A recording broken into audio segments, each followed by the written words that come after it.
£4,000 with weeks or within weeks after sending her tenants packing.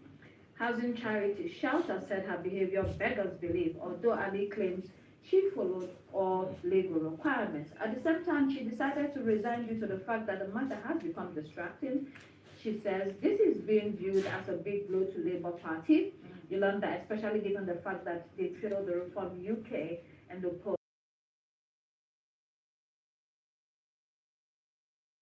Basically, this minister had a rental property. She decided to ask the tenants to leave under the guise that she wanted to sell the property. But 6 months later or less, she came up and put that property back up for rent, which is complete hypocrisy of what she was standing for, exactly saying that, this shouldn't be allowed to happen. Yet here she is doing the exact same thing. Not a good look. But it's good to see her say, look, I'm calling quits and I'm stepping aside. Yes, very quickly before it escalates into something else. Yeah, the Guardian newspaper this morning, Netanyahu defies warnings over taking military control of Gaza. He had a security meeting with his cabinet yesterday with the intention of hoping that it will be approved, and we learned this morning that it has been approved. Yolanda, again, looks like Donald Trump's Riviera of the Middle East plan for Gaza was not a joke. After all, Netanyahu, will get a serious blowback from this, but it looks like it's plowing ahead of, very quickly. Very serious blowback. I remember, just as you said, we were laughing about it being called Las Gaza. It was not funny at the time, because Gaza is really struggling at the moment. So many international humanitarian laws are being broken. We have the issue of starvation and famine and so many things coming together. Places that were full of people, markets are now filled with people begging, starving, dying of hunger. It's really, really a pitiful situation. So let's see what happens with this new step in, with what Trump is trying to do and what, the other world leaders are trying to bring about with the situation. Dr. Everett and Mike Fuller, who is the editorial consultant and former group business editor of the Punch newspaper, we appreciate you coming, and please come again. Yes. Well, thank you, Dr. Constance. Of course, it's always good to do this with you every time. And that's all we have time for here on Daybreak. I'm Frank Olapa, and it's goodbye from me. And I'm Yolanda Roberts. Please do keep it here on Arise News. The morning show is next. Goodbye.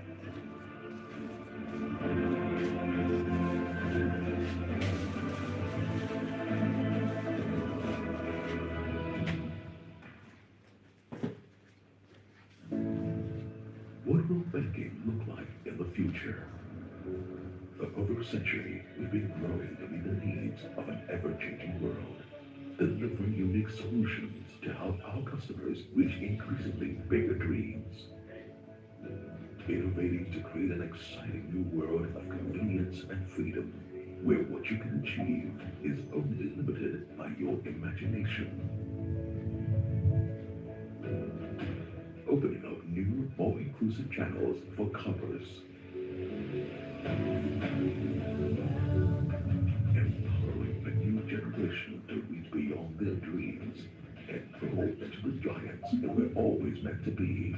We're helping to create a future where the possibilities are infinite, the opportunities borderless, and where the world looks up to Africa. Let's awaken the giant in you. You first. First Bank. Welcome everyone of USA. We welcome the pupils, we welcome the school administrators, the media and members of the public, and the teachers who have joined us. In Fidelity Bank, we believe education is far more than the mere transfer of knowledge. It is a catalyst for transformation and the foundation of a more just society. We are proud to donate 1,000 school bags fitted with built-in solar lamps through our Beacon initiative. Thank you all for coming, and the years I expect to be equipped to shine with our children into the future.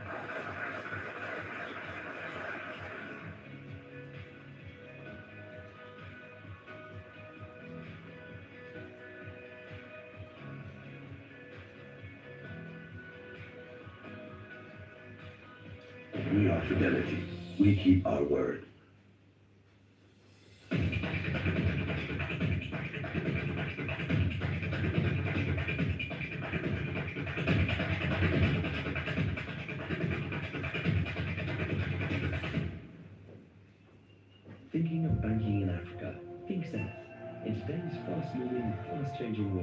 you need a financial partner that understands your unique expectations.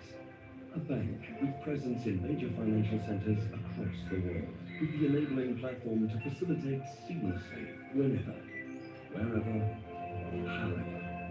A bank with best-in-class financial solutions from a superb combination of technology and human touch for easy, fast, and secure banking that creates real value. Turning dreams into reality is now in your hands. People, technology, service, Zenith Bank, in your best interest.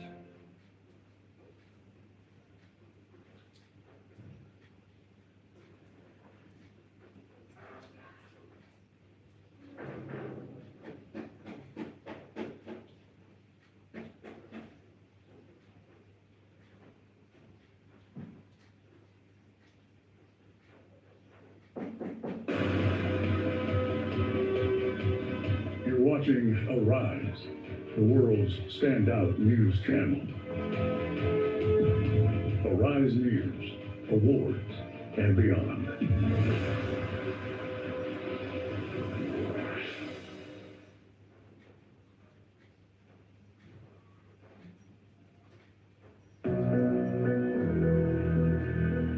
Feel the pulse of the planet. From New York to Nairobi, London to Lagos. Our world is connected. Our stories intertwined. Join us as we navigate the news that shapes our lives. News through the voices that live it, the experts that make sense of it, and the leaders that shape it. Our network of correspondents around the world ensure that you don't miss a thing. Trust us to bring you unfiltered news, deep dives, and powerful conversations. The world never stops, and neither do we. Every second counts, and every story matters. Give us 60 minutes, and we'll give you the world.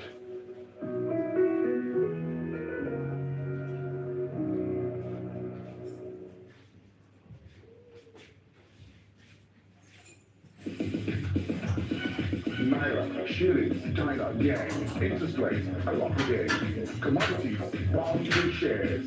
Seize the bulls and mingle with the fears. Derivatives, currencies, and the understanding, please. Finance gurus, the peace and the trade of folio is getting thick.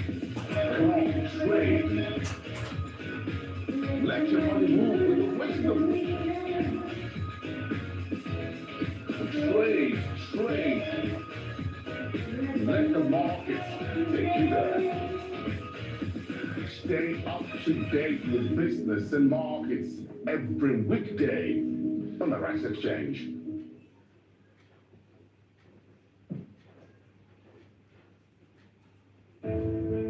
We go to the lens of the universe to bring you the top stories of the day. From the breaking news to the big stories, From Nigeria, across Africa, and the world, we bring a unique perspective.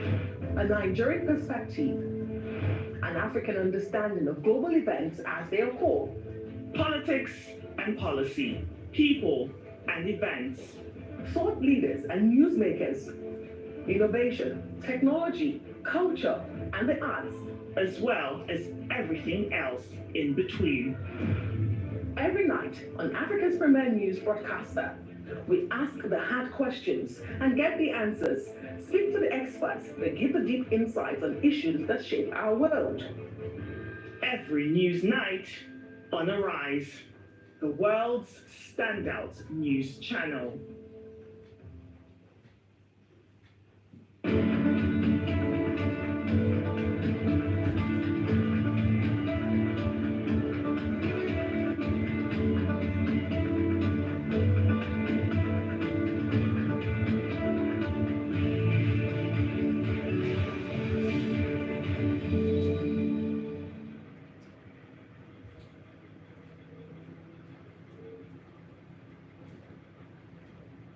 Good morning out there. You are watching The Money Show here on Arise News. I'm Ruben Abati. And I'm Mumbai Mutimiri Ekreyon. Number 5, you said we're going to go to lineup for you for the next 3 hours. Sit back, relax, let's get started. The morning show begins right now.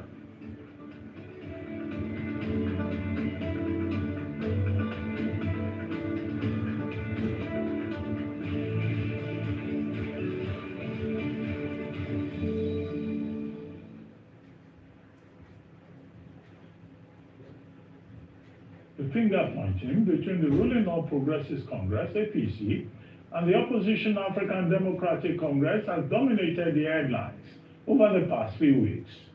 Since the opposition coalition adopted the ADC platform, we've seen the party rise from the rubble as it is now a greater threat to the APC than it was in the past. However, beyond just trading words with the ruling APC, the ADC still has major ground to cover if they are to put up a fight against the APC in 2027. Joining us later on this show to discuss the continuous exchange between the APC and the ADC is George Agbakai, a chieftain of the All Progressives Congress and the Southeast leader of Tinubu's support organization. He will also discuss the APC chances in the Southeast ahead of the 2027 presidential election. Also, we shall be engaging Dr. Lelo Nuibubasa, former Commissioner for Empowerment and Employment Generation in River State. We'll be discussing the prospects of oil exploration returning to Ogoniland after almost 20 years. Across the globe, the American brings us updates on the forest in Waldberg will review today's newspaper headlines across the globe. Brooks will give us an update on global business outlook here, and I encourage you all to taking us through spotlight activities across the globe. While I need you that way, if you want to know what's trending around the world and how the impactful stories in our milestones and our good news report, and a whole lot more today on the Morning Show.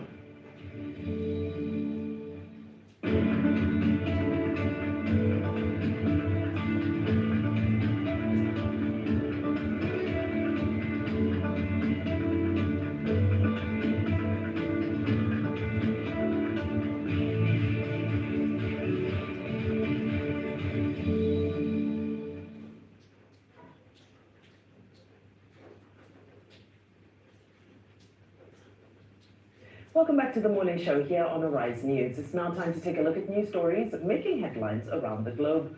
We begin here at home, of course, as the presidency yesterday acknowledged that the country was passing through difficult times, but said it was not insensitive to the challenges the citizens were experiencing.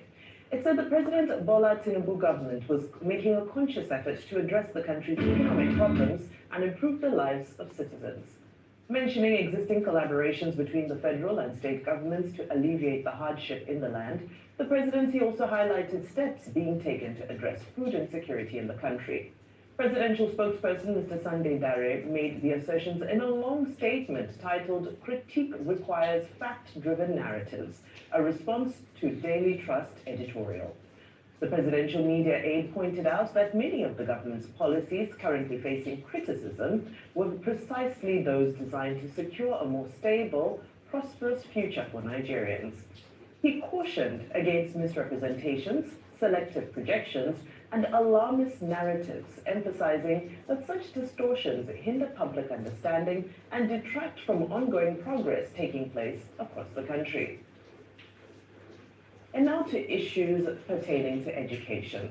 There was outrage after the West African Examinations Council denied candidates access to its results portal for the 2025 West African Senior School Certificate Examination for school candidates following technical glitches. A statement by the head of public affairs at WAEC National Office, Moyosola Adeshina, revealed that the council identified bugs in its results system following a post-release review of the 2025 WASCI results, which led to the access denial. The council said access to the result checker portal had been temporarily suspended, urging candidates who had previously checked their results to recheck from Friday for the updated versions.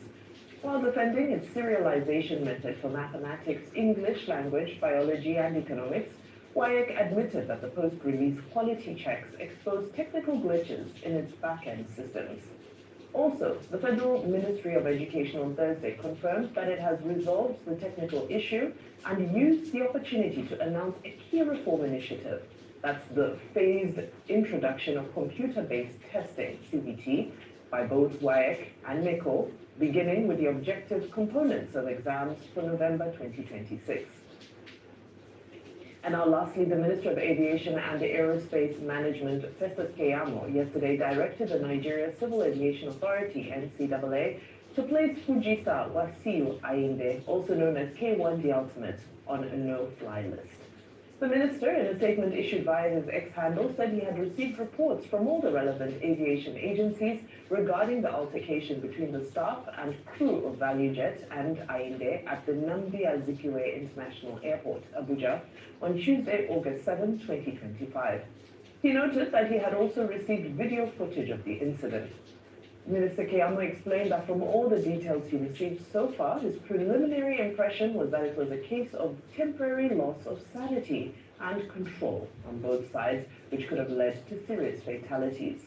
He added, and I quote, "Contrary to what the agents of K1 have said, he constantly moved his position on the tarmac to actually block the aircraft from taxiing to take position on the runway for takeoff." Meanwhile, the NCAA has officially petitioned the Attorney General of the Federation and the Inspector General of Police to launch a thorough investigation into the incident involving the musician and the domestic airline. Well, I remember yesterday, Rufai, you were advocating for, for videos, yes, for whatever people, bystanders could have recorded with their phones. So videos came out. And it showed that obviously lots of people listen and watch Arise News. And videos came out, and I was shell-shocked at what I saw. So, like yesterday, I was positing what Donald Rumsfeld said from known to unknown. So what do I know today? Now I know that it was a blast, because I saw it in the video. In fact, it was a gold-colored blast. I know there was a blast. The content in the blast, I don't know. Secondly, I know that K1 had an altercation with people around the plane, and while the pilot was trying to taxi the plane, K1 kept on moving in front of the plane. That's wrong. Wrong. Wrong. Who do you think you are, mister? Who do you think you are? To stay in front of a plane. You were provoking the pilot deliberately. It's wrong, because it didn't go your way, you didn't get on board the plane, you didn't listen to your rules and regulations, you were deplaned, then you stood in front of the plane will not go. Is this Mushin bus stop? No, it's a tarmac. Totally wrong. The pilot too was also wrong. Whatever the case might be, out of provocation, you hold people's lives in your hands. Despite the fact that you people were there, you attempted to move that they had to duck under the plane, that was equally wrong. But for what I saw yesterday, it doesn't put K1 in any glory. And please, the assertion is, spokesperson is trying to push that because the owner of the jet, the airline called him and everything. No. The owner of the jet will normally try to placate things. Does not mean that you were totally right, because the owner of the jet was not there. I'm sure if he saw this video, he will not be happy with K1. So it is totally wrong. So all the aspersions they cast on K1 yesterday, I totally support it. What he did was totally wrong, and I'm happy Festus Keyamo have put a big stick on the ground. They're going to investigate. In fact, NCA said they petitioned the Attorney General of the Federation. They petitioned all those necessary. They put him on a no-fly list for 6 months. Nobody should pick him up. I don't know if that applies to private jets. But even private jet operators too should watch it. We must not condone such a thing in the country. What is bad is bad. It has more than one name. It's bad. So I condemn him on this one. Secondly, as regards Mr. Sunday Dare reacting, you see, I would like to beg this government. We don't sit here and just love to criticize. We criticize because things are not well. And because we're also suffering too. And I'm sure you that are responding to that, article written by the Daily Trust, you are also feeling the pain. So, Mr. Sunday Dare, in a bit of trying to react to an article, posited nothing in the end. You said Daily Trust, you were reacting to a UNICEF report, prediction that people will be now malnourished, more people will have to need food, 30 million people You said you brought about scheme with fertilizer and everything. Can you also give us the outcome of those schemes you brought about? You see, that was just like what we're asking Dr. Zoma that came here the other day. That, okay, give us the empirical facts of what you have put in.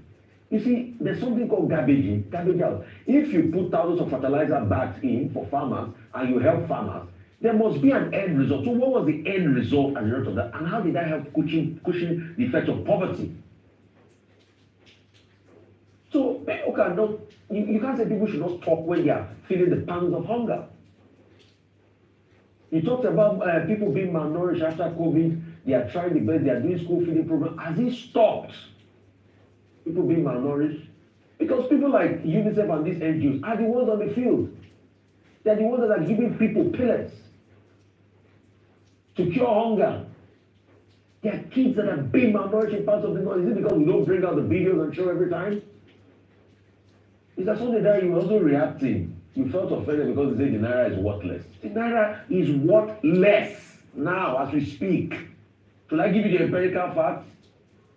When our journalists went to Cote d'Ivoire for the World Cup, do you know, because most of them have not gone to West African countries in a while, they were surprised of how worthless the Naira was to the CFA. The same CFA that the Naira used to worth more than before. They used to, in fact, there was someone that was telling me a running joke that one Alhaji in the 90s promised a lady 1 million. So he didn't tell her the currency. So in the end, he said he promised the lady 1 million CFA. So they were laughing because 1 million CFA was 16,000 Naira. Today, CFA is going to 2 times the Naira. You want another fact that Naira is worthless? The Naira is undervalued. A currency that is undervalued definitely has lost a lot of its worth. The other day, Prof was here, and we're talking about the fair value of Naira. If you use purchasing power parity, PPP parameter, it's supposed to be around 500 or 600 to the dollar.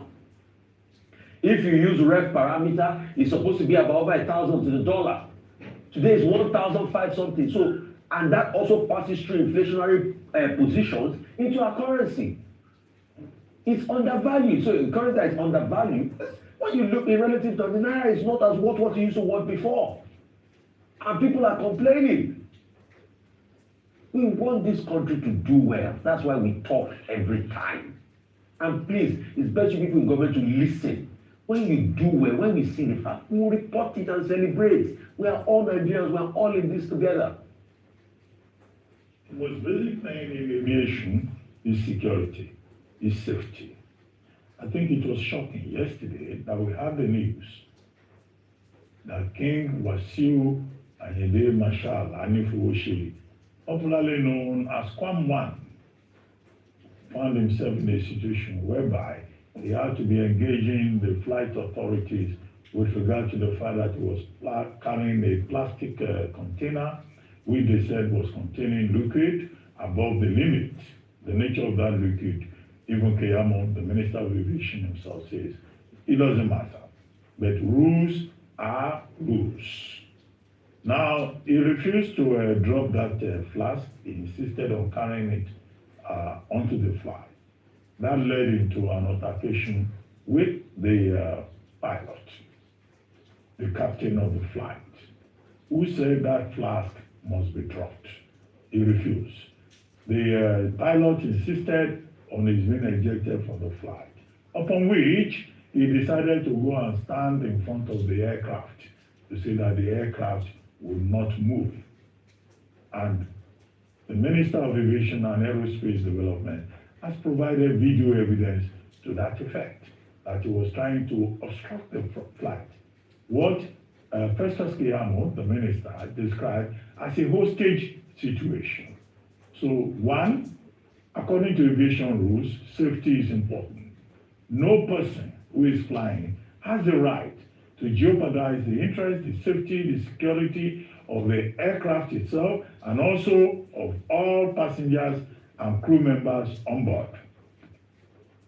Two, the minister went a step for that to say, however, if the passenger misbehaves in this manner, the pilot also should not have said, oh, I will run the flight, and then you have a passenger running and blocking up and down.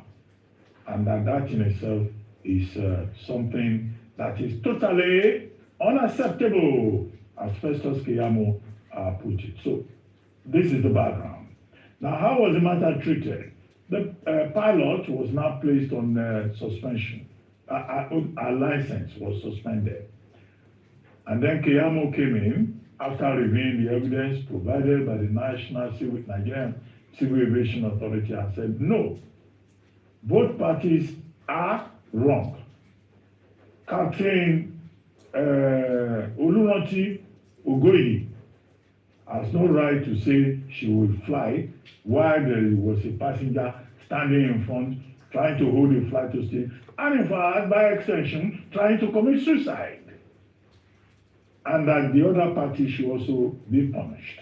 And it is on the basis of that that the minister directed that Kwam 1 should be placed on a no-flight suspension for 6 months. So, having established the background and the facts of the case, my opinion is that the minister acted well by preventing a situation whereby the big man syndrome prevailed, because it was the pilot that was first sanctioned, saying we are suspending your license. The minister now said, no, the passenger also behaved very badly. You know, in this country, we have what is called the big man syndrome. If you are a big man, you can get away with anything. The same Kwam 1 who was fighting at the airport would not have done that in the US. He would not have done it in the UK.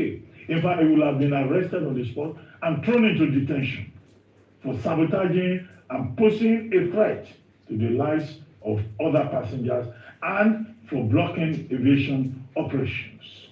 So Nigerians first have to learn the lesson about big manism. Value Jet is owned by an Ijebu man. Now, Kwam 1 is the Olori Omoba Akile Ijebu, you know, a very prominent Ijebu chieftain. You should realize that the Ijebu kingdom does not exist, does not extend to the Murtala Mohammed Airport. No, that's an empirical fact. No, it's an empirical fact. It does not extend. This is federal government territory. You don't go there and overrule federal authority because you are a chieftain of a kingdom within the sovereignty of Nigeria. The third point is that some people have also read, you know, gender relations into it. A Kwama saying, I'm a big man, who the hell are you? Pilot. But you see, that's the space of the pilot. And that's why I think that Rontilicious, as she's otherwise called, you know, she also be protected. She's a pilot, she has the right to say, I don't want to carry this passenger. I think that's part of ICAO rules. So it's Kwama trying to overrule ICAO regulations. But what is important at the end of the day is that, you know, the Ministry of Aviation, NCAA, they said they are going to investigate, and investigations are ongoing. And whatever they come out with, there's nobody that is above the laws of Nigeria. Whether you are a bosom friend of the president or the Olori Omo Akile Ijebu or whatever, that's irrelevant.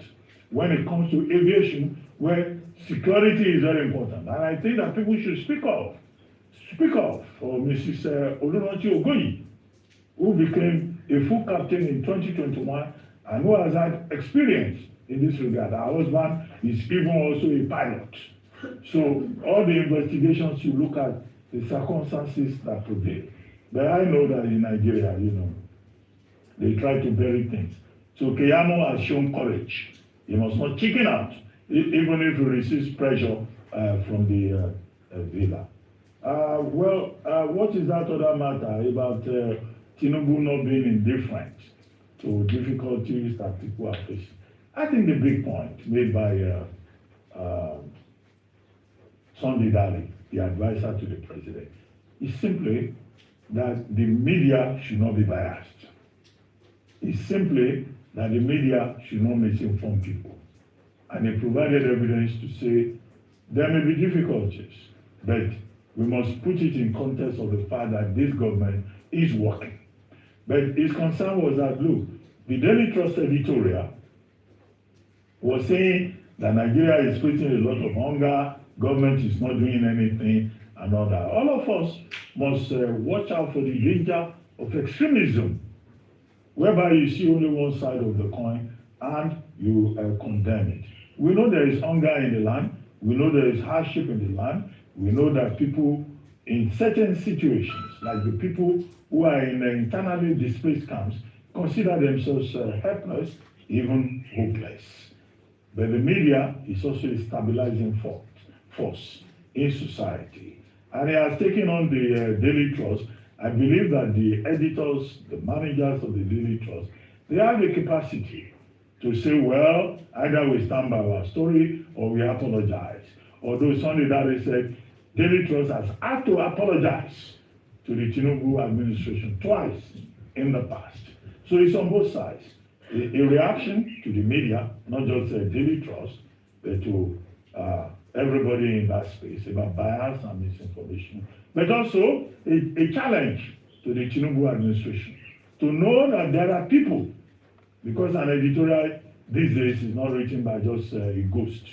You know, editorials are written by informed persons, saying that there is poverty in the land, there is helplessness in the land, there is hunger in the land. The primary responsibility of the administration, whether it's Tinubu or any other person, is to address those challenges and to provide proof that we are addressing these challenges, and this is the outcome.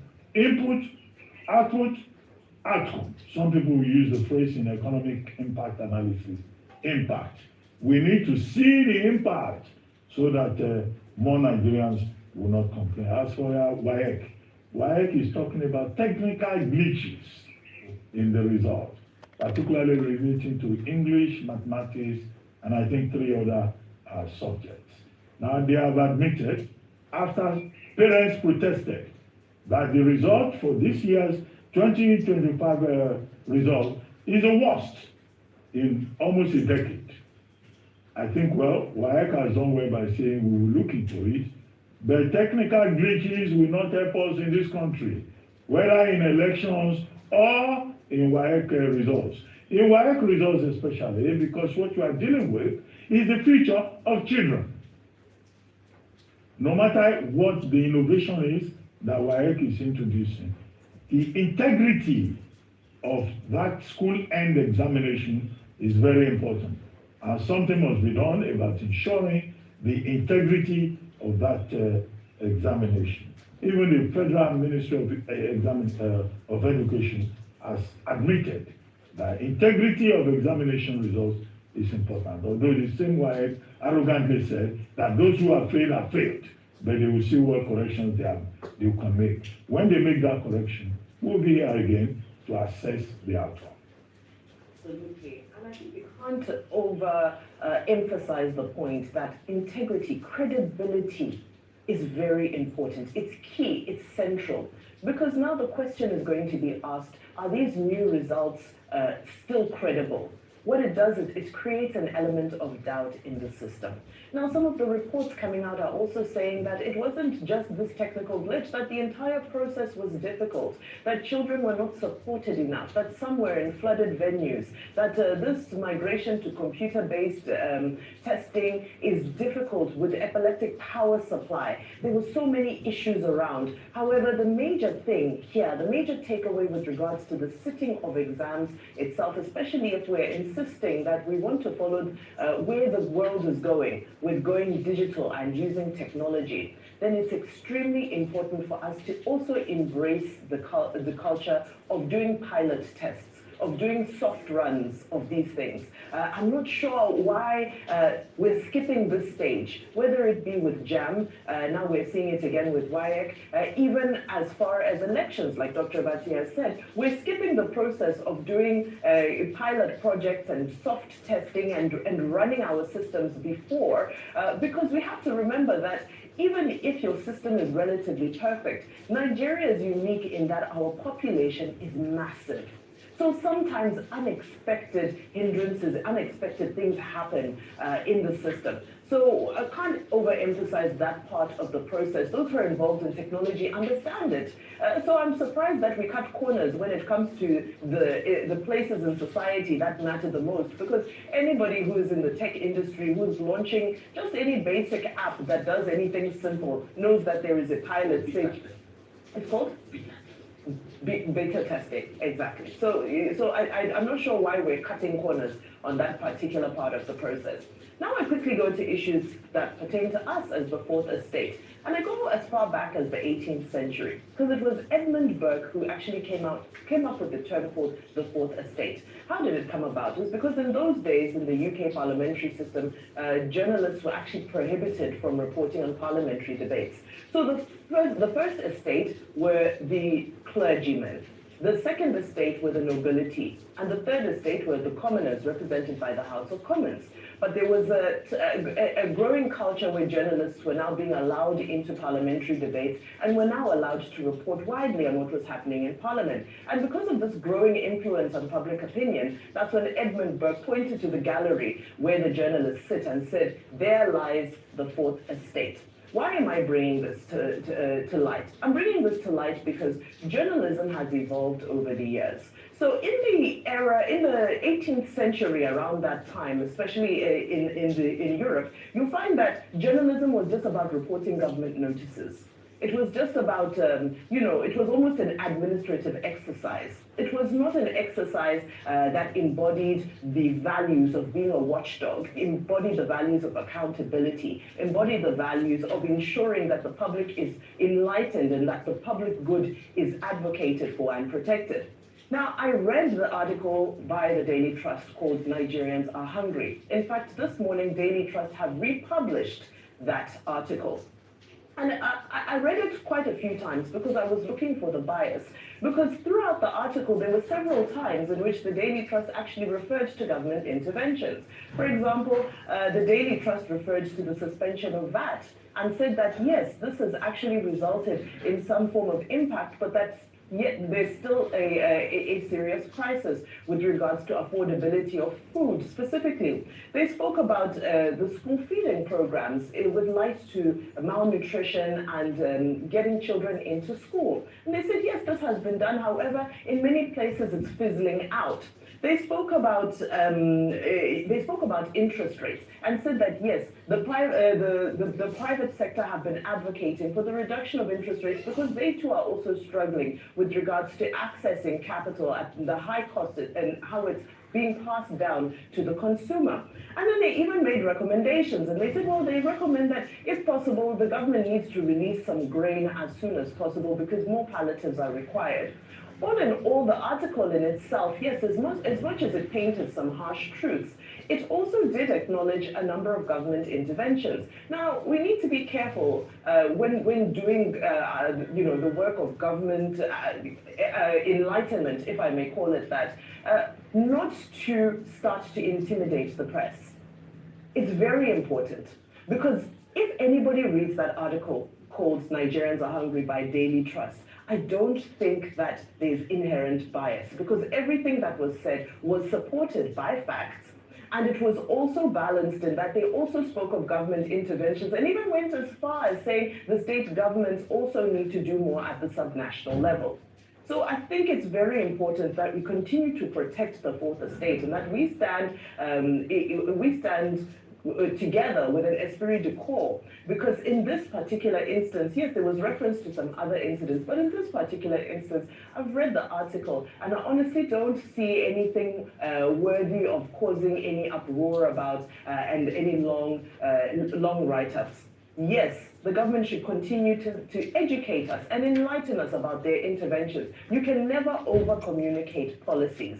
However, the press should also stand firm in reporting the truth and should always ensure that there is fairness and balance in doing so. Now, yes.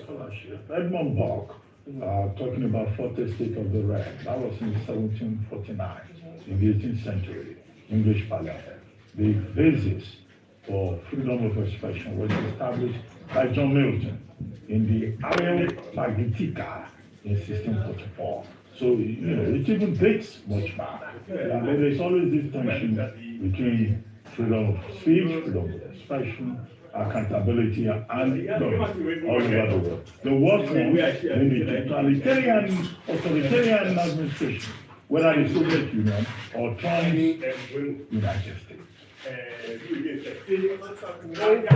Getting straight bullets. I believe, I'm not sure if our time is up, but very quickly, I think yesterday we spent a lot of time on the issue concerning Farm One, and I'm glad that sober minds are prevailing in this.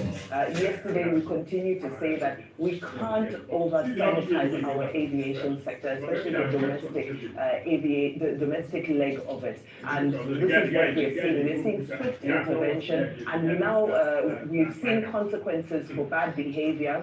And my only plea is that, when we had another incident with a high-profile individual, there was controversy around the release of CCTV. Thank goodness there were enough citizen videos to go around in this incident. However, I think it's time for some sort of an independent CCTV in the airports, so that these incidents also have a CCTV recording that doesn't get, shall I say, withheld, or we don't hear stories of fans that there's no CCTV video available of this incident. Well, it's now time for a short break on the morning show, and when we return, we'll have at FM Akim Sonia join us for the World Brief and to review today's top stories. Stay with us.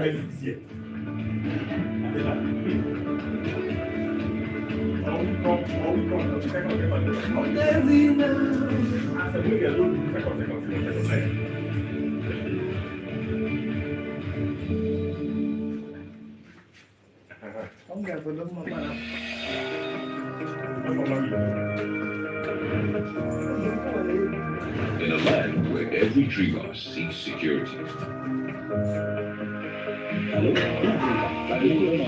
one name stands strong. With Power Pensions, your wealth is preserved, securing a future for your family. With Power Pensions, every contribution grows your future. This Power Pension people are really doing you well. That's why I'm encouraging you both to go and register with me.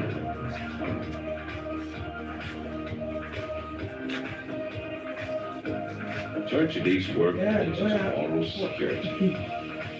For 2 decades, Power Pensions has been trusted to grow, establish, and secure a brighter future.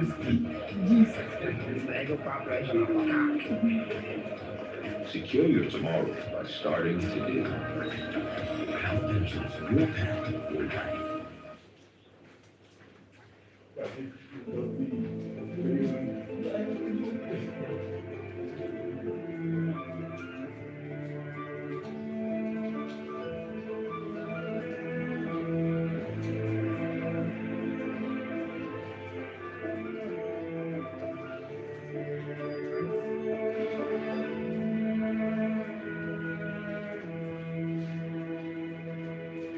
Polo, the reward.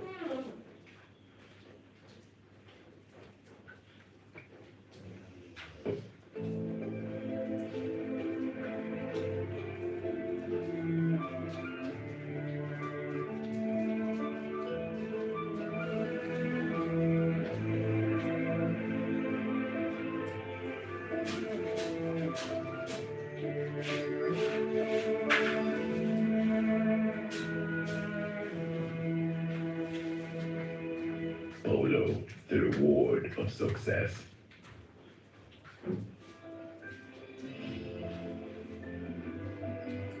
It's amazing how your child grows up before your eyes. Enable their thriving development with the new NanKid 4 with HMOs to support your child's development, probiotics and high-quality proteins. And all of these work together to support your child's development and growth today and tomorrow. NanKid 4, nourish your child's potential. In the beating heart of Owerri, business never sleeps. From sunrise to sundown, the wheels keep turning. And behind the scenes, vision meets action. Governor Hope Uzodimma's leadership has turned manifestos into reality, transformations that feels like a miracle. But progress needs peace, and in Imo, it's not left to chance. From land to sky to river deep, guardians are watching, protecting dreams and opportunity. At Orashi's quiet shore, hydropower is rising, set to energize a growing economy. The change is visible. New roads emerge, industry hums, communities come alive. At the center, a digital revolution. 500,000 young minds trained each year to build the future. As Orashi rises, so does Imo and the hopes of a hard-working people. A new Imo is on the rise.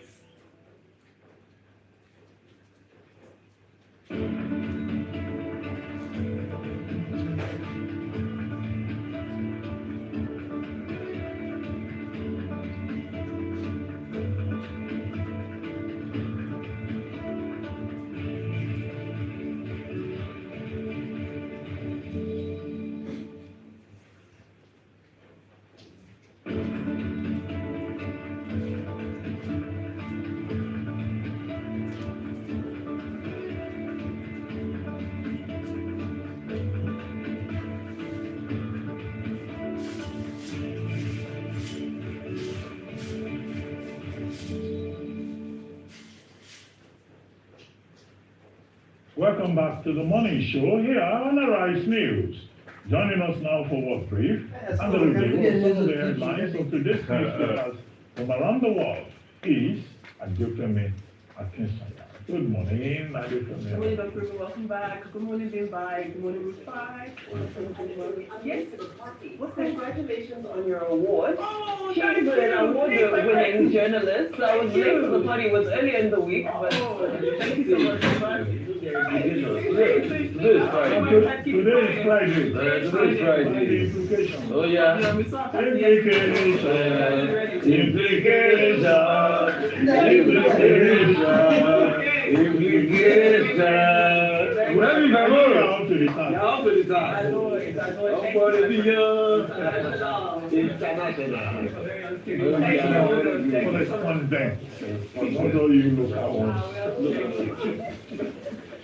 My friends, let me tell you guys what's happening around the world today. Thank you so much. All right.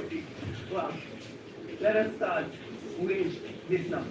$50 million. That's the increased reward amount the United States has offered for the arrest of Venezuelan President Nicolas Maduro. Now, American Attorney General Sam Forsyth announced the new reward over allegations of Maduro's involvement in drug trafficking and links to criminal organizations, including an alleged link to the notorious Sinaloa cartel of Mexico. I think this is what comes up the State Department are announcing a historic $50 million reward for information leading to the arrest of Nicolas Maduro. Maduro uses foreign terrorist organizations like TDA, Sinaloa, and Cartel of the Sun to bring deadly drugs and violence into our country.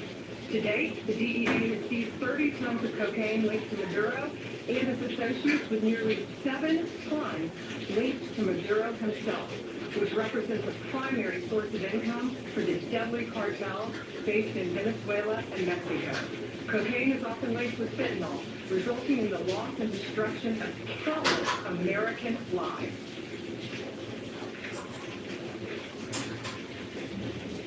All right, well, the reward was set at $15 million back in 2020 when the U.S. prosecuted charged with drug trafficking. It was then increased to $25 million in January of 2025, and that was as Maduro was put into a third term, alongside new sanctions on top of officials until the height to $50 million is what we're seeing now. Now, in response, the Venezuelan Foreign Minister, Ilan Gil, said the move was pathetic and the most ridiculous smoke screen we've ever seen. Now, Nicolas Maduro is leader of the United Socialist Party and succeeded Hugo Chavez in Green Land in 2013. And over the last 12 years, he has been repeatedly accused of repressing opposition groups and violently repressing Venezuela with the use of violence. He overtakes protests after last year's contested election and has retained his tight grip on power.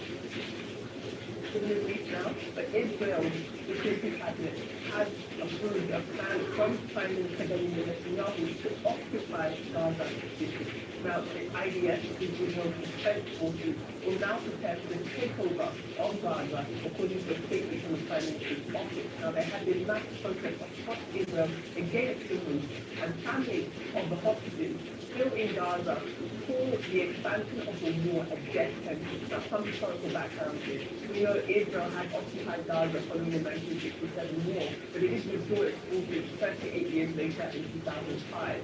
Since this war with Hamas began in October 2023, Israel has recaptured huge parts of Gaza. Now, let's not forget a huge man-made humanitarian crisis created by Israel continues to ravage Palestinian people.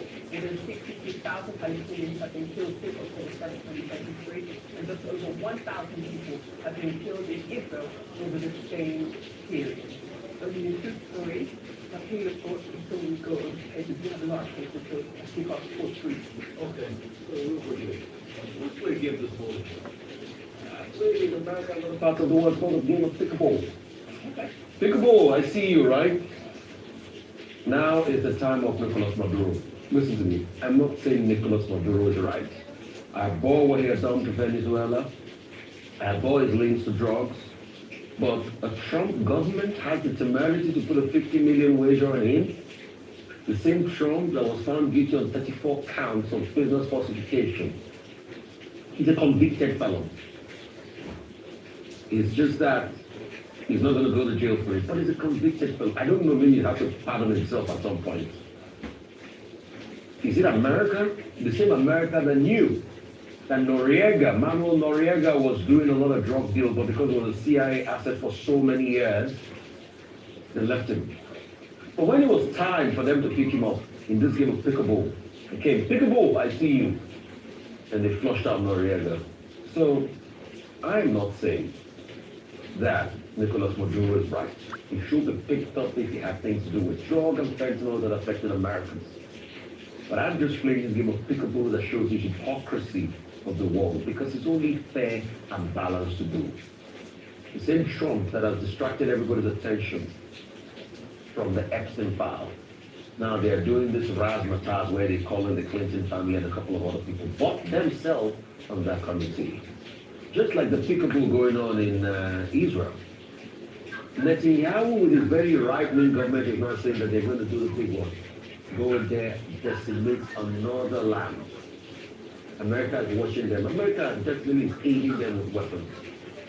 And nobody can stop them. After killing 60,000, I don't know, Netanyahu has seen so much blood, but it's not enough. So he wants to send troops in there to kill people even more. And America that says there's a bastion of world civilities out there, and they're looking at him and they're urging him on. The other day when they asked President Trump, he said he can do what he wants. So we have gotten to a world where people can kill people, they can do what they want. But the same America, if their interest is involved, they come in. Let's keep playing this game of pickleball and see what's going to lead the world. Pickleball, I see you. Connection between the stories, because Nicolas Maduro has been extremely vocal about his dissent towards Benjamin Netanyahu and towards Israel. So some people are saying, could that be a factor in this? However, putting everything into context, so the bounty was first placed under Donald Trump in 2020 at 15 million. Then Joe Biden increased it to 25 million.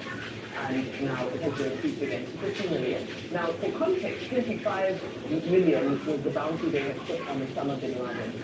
So they're saying that capturing this man is more valuable than capturing somebody like Osama bin Laden. Of course, we know that, I think it was in his inauguration speech that Donald Trump said that he considers and he declares the cartels, the drug cartels, terrorist organizations. So I suppose it's in line with that. But what I found quite peculiar, about the situation is that in the same vein, but underreported, is that Donald Trump, in the last 24 hours, also approved Chevron's resumption of activities in Venezuela. Now, because of the sanctions that America had imposed on Venezuela, the oil production, obviously, by companies like Chevron, American companies, were barred from doing business in Venezuela. So it's interesting that within the same 24 to 48 hour period, you have him saying that the Venezuelan president is the most wanted, 50 million on his head. However, I'm going to reduce the sanctions a little bit so that Chevron can start moving in and start pumping out oil. So some people are saying that, could this be some sort of a play? What is the play? What is he trying to achieve? The contract with Chevron says that no oil revenue is supposed to be remitted to the Maduro government. But is that even possible? Because we know that Venezuela is a communist state. So is it possible that oil revenue is not going to benefit the government? So it's a very strange play, and I wonder what he's trying to achieve with this.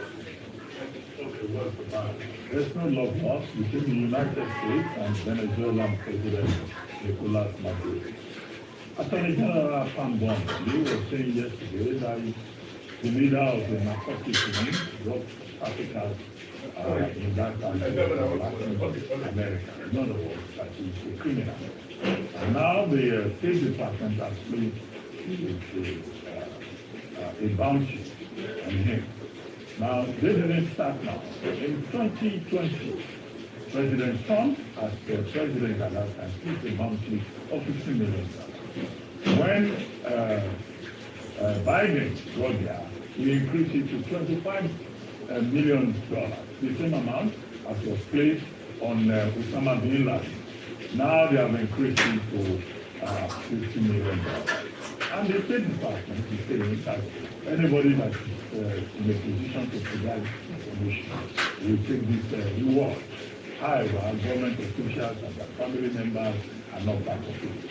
And Pambandi also provided, the telephone number hotline that you can contact. Meanwhile, the Minister of Foreign Affairs of Venezuela has responded to say that, look, this is just a desperate move. It makes no sense that the United States is just trying to cover up the Epstein case, and that Venezuela is a sovereign country that do not accept it. So that's the background. Now, what is the analysis? Now, the USA, they have what they call the Narcotics Rewards Program, the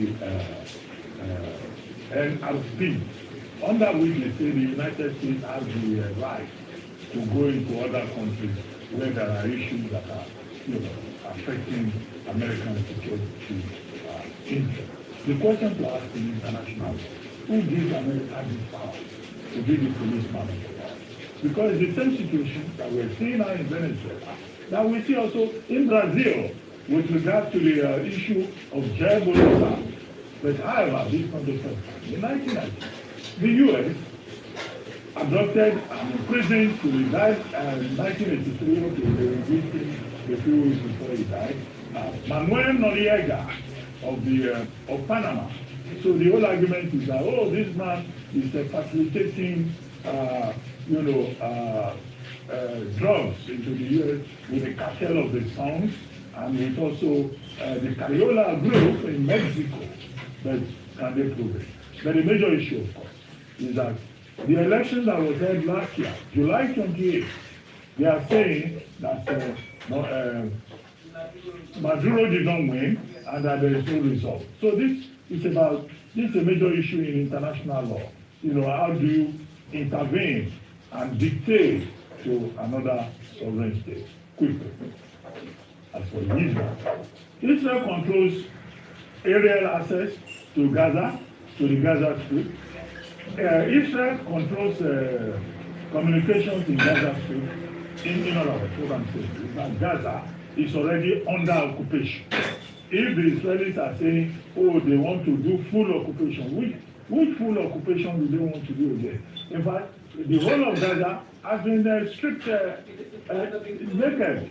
So that is the problem here. But it is the security cabinet that took a decision yesterday. The full cabinet is to take a decision on Sunday. But the major issue is about the hostages, the position of the far right, and more importantly in the equation, the position of the United States. President Trump has said, well, it is up to Israel to decide. The same Trump who was saying in February that he was going to create a Riviera of aid. I think what you should encourage is one, the cause of peace, and two, the role of the international community, particularly the United Nations, worrying about the tragic consequences that Israel's continued aggression in violation of international law is likely to lead to. Let's move on to the papers.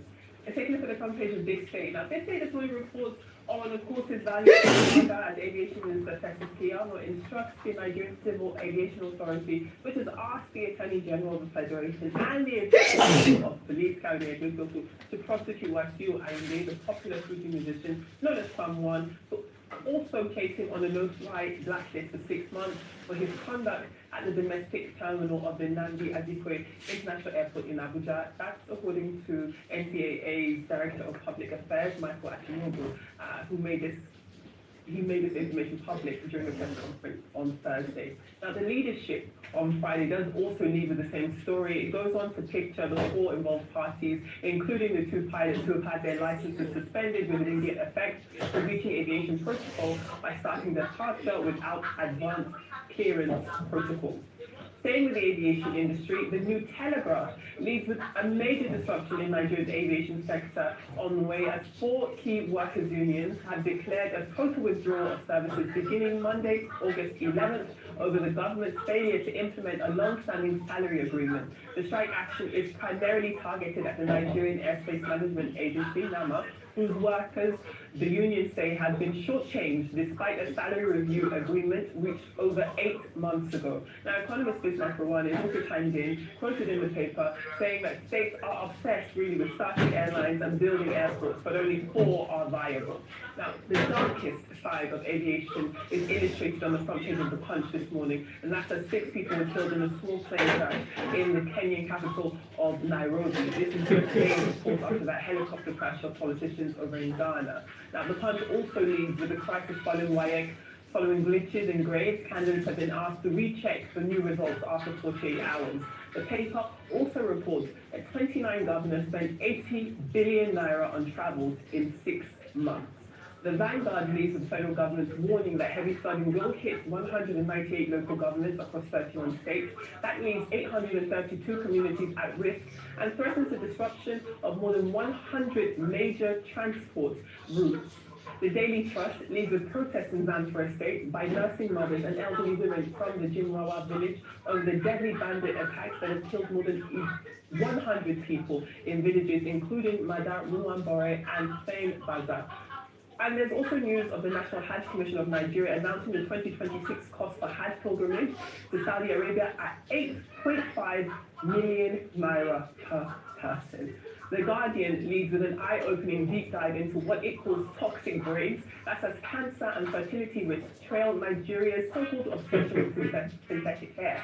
Nigeria imported $329 million worth of synthetic braiding hair in 2023, making Nigeria the world's 2nd largest importer of hair globally, while the hair, wig, and extension market as a whole is $7.5 billion in 2024. Now, the Daily Sun has the good news that the Super Falcons head coach, Justine Madugu, and the team's goalkeeper, Chiamaka Nnadozie, are among the nominees for the 2025 Ballon d'Or. And just very quickly to the United Kingdom, if we take a look at page 4 of the UK Guardian, for those in Nigeria, anywhere else, planning to study at UK universities, the British government has proposed a levy on international student fees, which could cost universities in England more than £600 million a year if it goes ahead. A study has found that the 6% surcharge on tuition fees paid by overseas students floated in the Home Office recent immigration white paper would particularly hit leading universities such as UCL, the University College London, Imperial College London, and the University of Manchester, for example. Those are your papers. Now, wow, America, they do their own. UK is also, anyway, Dr. Mas just finished a set of graduation soon in the UK, so you have escaped there. There's no going in there. Oh, yeah, you got there. Wow, it is well. God bless you for all you do for them. But real quickly, we just have to say this real quickly. And I think Bismarck Rawani raises a strong point. See, the other day I was asking representative of Enugu State here, the business plan and the business projection. It was for a reason. This idea of youth airport or airline, then Where are we going? When people are suffering the need for the basic things. Okay, till today, can you tell me, check through all the airlines, the commercial airlines in Nigeria, in Lagos to a Boeing flight? Because I remember when they launched that at Boeing Airport with a lot of fanfare. Can you check Lagos to Anambra flights? How frequent are they? Or Lagos to Ebonyi? I think Ebonyi. Can you help me check? Let's just make a quick research. One sentence for me on synthetic braids, synthetic hair causing cancer and so forth. The science is overwhelming, and I just hope that we can pay attention and we can start to embrace our natural hair, because God gave it to us that way for a reason. And it's You are wearing natural hair, so I understand where you are coming from. I don't like. He's wearing synthetic braid. No, this is not synthetic. What is this one? This is human hair. It just belongs to another human before it belongs to her, but it's human. It is all of your hair. You have braiding hair in Yes, I have a little bit of braiding hair. I just think this is about there is a coming bit now. In Africa. Please, Dr. Ruben. I'm proud of our natural African hair. I'm not looking for synthetic hair, human hair. Okay? Ladies, do we get So do you. I'm going to make for it all by herself. Okay. We'll take a short break. When we return, we'll have Rosa Sojiri to give us updates on global business activities. Please stay with us.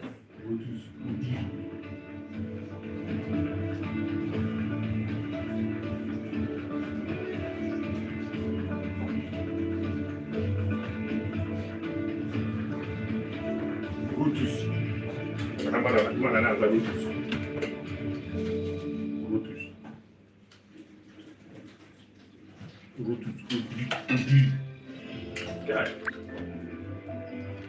It's amazing how your child grows up before your eyes. Very heavy.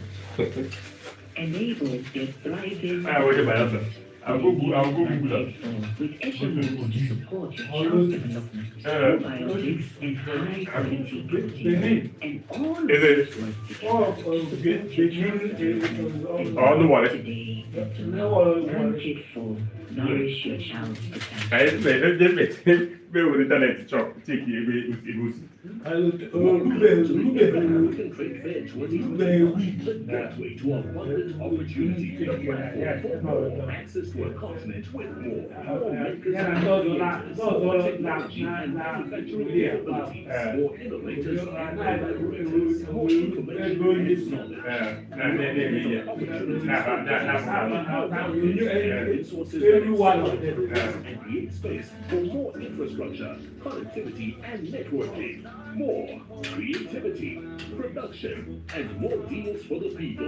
African Bank, in collaboration with the African Union Commission and the AFC Secretariat, brings you the 4th Intra-African Trade Fair, hosted by the People's Democratic Republic of Algeria. Over 2,000 exhibitors, 35,000 plus attendees, 140 plus countries, $44 billion in trade and investment opportunities. Register now. To new opportunities. In the heart of Africa's largest economy, a silent transformation is unfolding at the center of it all is Conga Group, an ecosystem of innovation, commerce, and capability. That's Islamic. Also, Nigeria was Islam.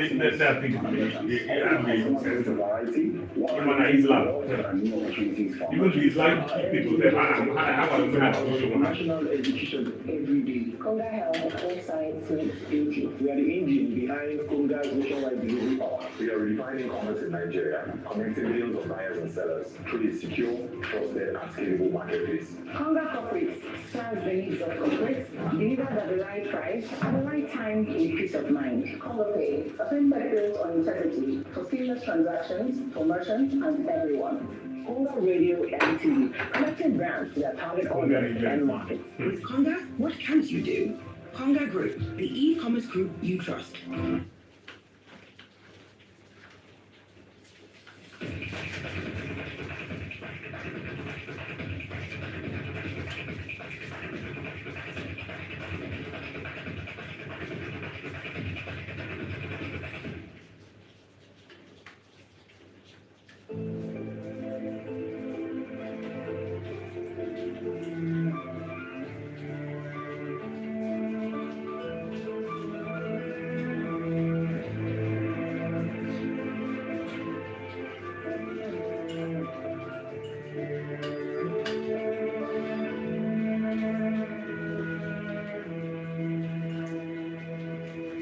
Polo, the reward of success.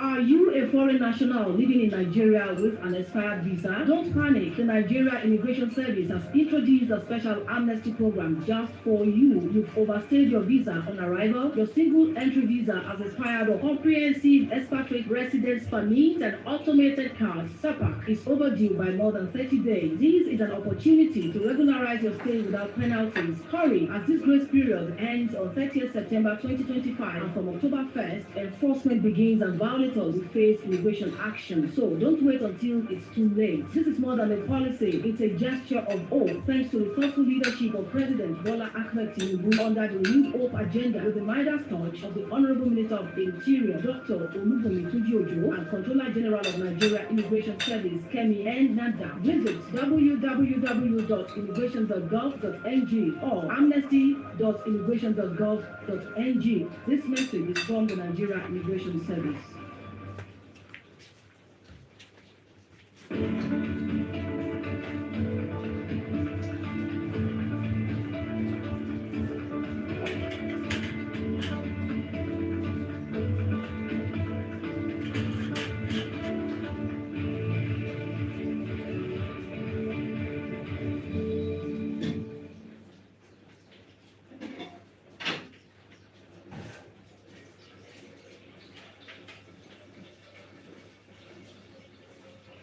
Welcome back to the morning show here on Arise News.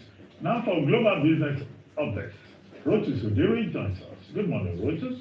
Morning, Dr. Pati. Good morning, goodbye. Good morning, Rufai. Good morning, all our viewers out there. It is Friday, thank goodness. So I'm telling you, we've got some chess pieces that have been moving around the board of the Federal Reserve in the United States, which is where we're going to start. Adriana Kugler is a labor economist. I think she's a PhD, but she's a labor economist as a member of the FOMC, the Federal Home Market Committee board that votes on rate decisions, and she resigned. She actually didn't vote in the last meeting that they had, where there were two dissenters, and the Fed decided to hold rates. She said that there was a personal reason why she couldn't attend the meeting, and then after that, she announced her resignation. So there's an open seat now that has to be filled. Now her term ends in January of 2026. Already August, the year is almost gone.